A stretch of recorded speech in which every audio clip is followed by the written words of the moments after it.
महाभारत के सभी पात्र वो वास्तव में सभी महारथी थे। इनमें से यदि कोई महारथी सच्चे मन से ये सोचता कि सच्चाई क्या है, तो महाभारत क्या द्रौपदी चीरहरण के समय ही सारे विवादों का हल हो सकता था। इनमें से किसी भी एक महारथी ने अडिग होकर द्रौपदी चीरहरण का विरोध तो किया होता, जबकि सभी महारथी सक्षम थे, कर सकते थे।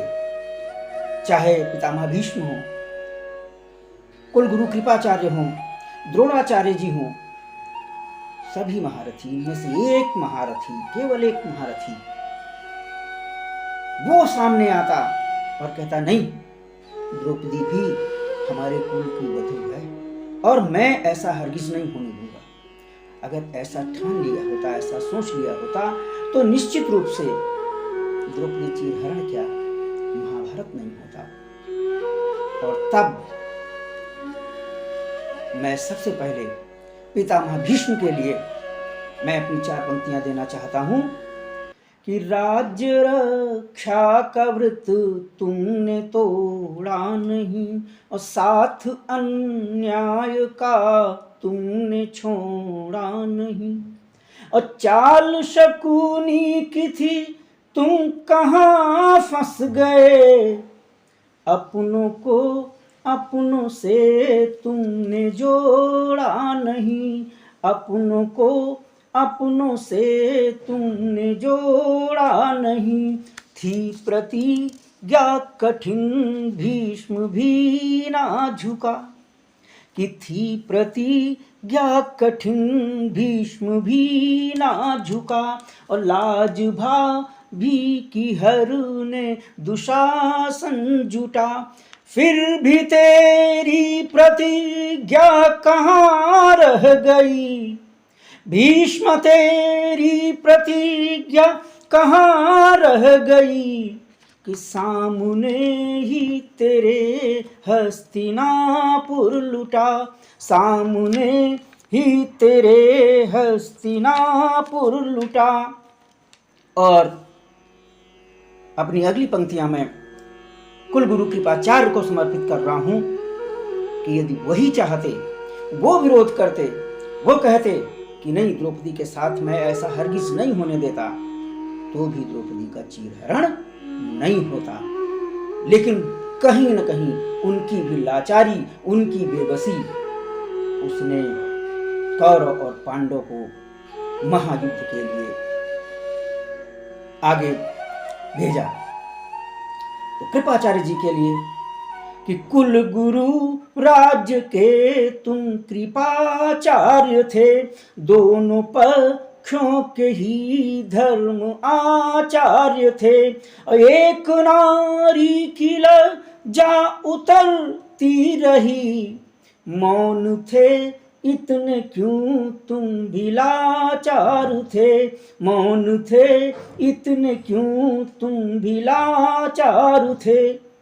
और द्रोणाचार्य, उनको क्या कहें, जिन्होंने अपने शिष्य अर्जुन की श्रेष्ठता को सिद्ध करने के लिए एकलव्य का अंगूठा मांग लिया था, इतने दूरदर्शी थे गुरु द्रोणाचार्य।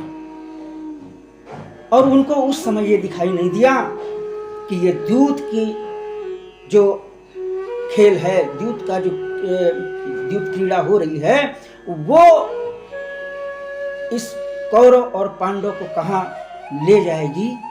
तब लिखना पड़ता है द्रोणाचार्य जी के लिए कि वो अंगूठा अगर नष्ट हो जाएगा, शिष्य अर्जुन तेरा श्रेष्ठ हो जाएगा। अब क्यों न सोचा गया तुमसे ओ द्रोण जी, के द्यूत ही ये महायुद्ध रच जाएगा, द्यूत ही ये महायुद्ध रच जाएगा। और खुद धृतराष्ट्र की बहू थी द्रौपदी, खुद धृतराष्ट्र ने भी अगर एक बार कहा होता कि नहीं, वो मेरी बहू है, उसके साथ मैं ऐसा हरगिज नहीं होने दूंगा। महाभारत टल सकता था, महाभारत उसी दिन टल जाता, लेकिन नहीं, धृतराष्ट्र ने भी, अब वो आंख से अंधे थे, कान तो थे, कानों से सुनाई देता था। अगर सुनाई ना देता तो संजय ने महाभारत का हाल उनको कैसे सुनाया। तब धृतराष्ट्र के लिए कहना पड़ता है कि आंख से अंधे थे, कान तो थे सही, आंख से अंधे थे, कान तो थे सही, सत्य सुनने की हिम्मत तुम्हें थी नहीं।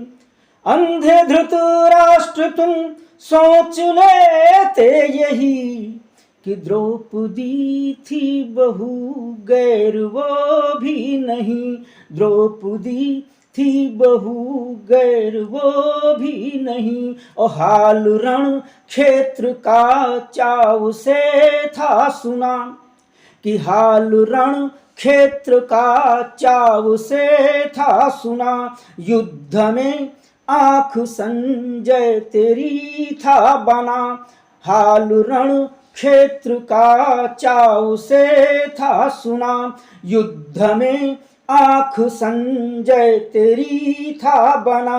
और द्यूत क्रीड़ा का भी हाल सुन लेते जो, हाल सुनना न पड़ता महायुद्ध का, हाल सुनना न पड़ता महायुद्ध का।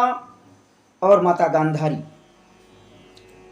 गांधारी जिन्होंने अपने पति के अंधत्व के कारण अपनी आंखों पर पट्टी बांध लिया था, लेकिन मैं ये नहीं स्वीकार करता, मैं ये नहीं मानने के लिए तैयार हूं, हरगिज मानने के लिए नहीं तैयार हूं कि एक व्यक्ति जिसके पास उसकी दोनों आंखें सही सलामत हों और वो पूरे जीवन भर आंखों पर पट्टी बांध के रहेगा, ये केवल प्रतीकात्मक है, ये संकेतात्मक है।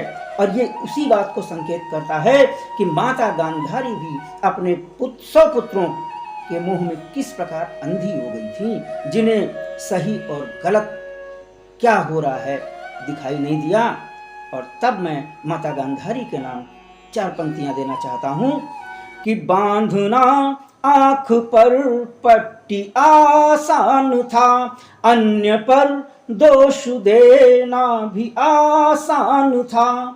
और नारी तुम भी तो थी गांधारी सुनो, ये तो नारी जगत का भी अपमान था, ये तो नारी जगत का भी अपमान था। और वो 5 पांडव जिन्हें अपने बल पौरुष पर बहुत गुमान था, और उन्होंने ही अपनी पत्नी को जीवित के दांव पे लग दिया, ये कहाँ का पति धर्म है। तब मैं कहना चाहता हूं कि पार्थ का वो धनुष था कहाँ को गया, भीम की भी गदा थी कहीं खो गई। और धर्म ज्ञाता युधिष्ठिर बताओ तुम्ही, फड़ पे लगने को क्यों द्रौपदी ही मिली, फिर फड़ पे लगने को क्यों द्रौपदी ही मिली। और इसके बाद माता द्रौपदी, उनकी क्या मनोदशा है जब उन्हें द्यूत क्रीड़ा कक्ष में बुलाया जाता है। दुर्योधन चीर खींचने के लिए आतुर होता है, माता द्रौपदी कातर दृष्टि से एक एक करके सभी को देखती है, और सभी महारथियों ने, उनके 5 पतियों ने अपनी आंखें नीचे झुका ली।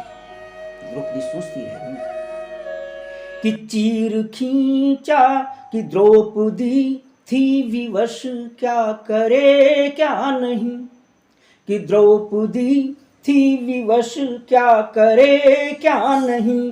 दांव पर जब लगी सोचती रह गई, कि 5 पतियों के कारण ही मैं लुट रही, एक ने भी मुझे अपना समझा नहीं, एक ने भी मुझे अपना समझा नहीं, कि बात कल की नहीं बात है आज की, लाज लुटती हुई द्रौपदी आज भी, भीम अर्जुन सभी आज भी मौन है, और चीर खींचे दुशासन दिखे आज भी, चीर खींचे दुशासन दिखे आज भी, अंधे धृतराष्ट्र भी आज जीवित यहाँ, बढ़ रहे हैं दुशासन के वंशज यहाँ,